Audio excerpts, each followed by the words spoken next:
To stop if you haven't been there before, Donna. And I love that it's getting an upgrade. And again, beauty in Rockford. Look behind you right now. Yeah, tell you what, it's a pretty darn nice day out there, all things considered. As we look at our various network of cameras, there is a common theme though, and it's that smoky, silky haze that you see in the skies once again. That has been now 3 days in the making. Of course, we're talking about the smoke from those Canadian wildfires, giving the sky a kind of a milky hue. Now, the question is, how long does it stick around? And could it cause some health concerns as we move forward? Well, you can clearly see that the smoke is most intensely concentrated to our north and west, but we certainly have some overhead. And for the first time, we're actually starting to see this have an effect on air quality, especially as you go into Minnesota and to an extent in Wisconsin as well. Now, tomorrow, that's when things could get rather unhealthy for sensitive folks in the state of Wisconsin. That is where the greater concentrations have been. That's where the greatest concentrations will remain. The question is, when do we get rid of this? And I think the answer is coming into clearer view.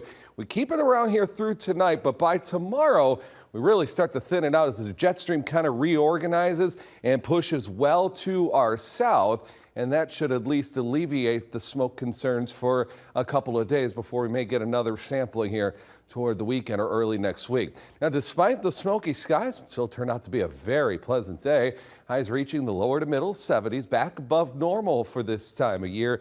And the humidity levels are extremely comfortable as well. And that's kind of a surprise given the fact that the wind is blowing straight out of the south, importing warmer, more humid air out of the Gulf of Mexico. But thankfully, we have not felt the effects of that just yet.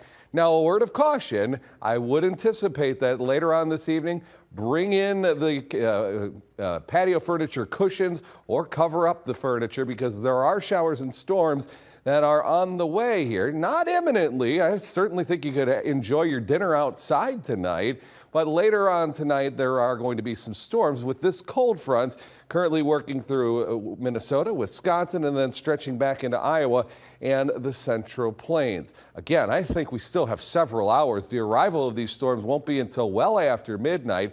We'll take our temperatures down to 59 degrees as those showers and storms do become more likely. Severe weather risk, as has been the case for the past 24 hours. We've identified areas to our north and also to our west as being the most likely candidates for seeing some stronger thunderstorms. The timing just doesn't jive with any sort of organized severe weather threat here. Once we get rid of this, and we'll do so very quickly, in fact, I think by about 9 o'clock tomorrow morning, all the rain is behind us, and we're already starting to focus on a transition to a mostly sunny sky that will take us through the remainder of the day. Clear skies then tomorrow night should be fantastic for the first city market of the year, and then bright sunshine is to take us from start to finish on Saturday. And kind of get used to this because this is going to be a common theme as we move forward in time. Still think we reach the upper 60s to right around 70 degrees tomorrow.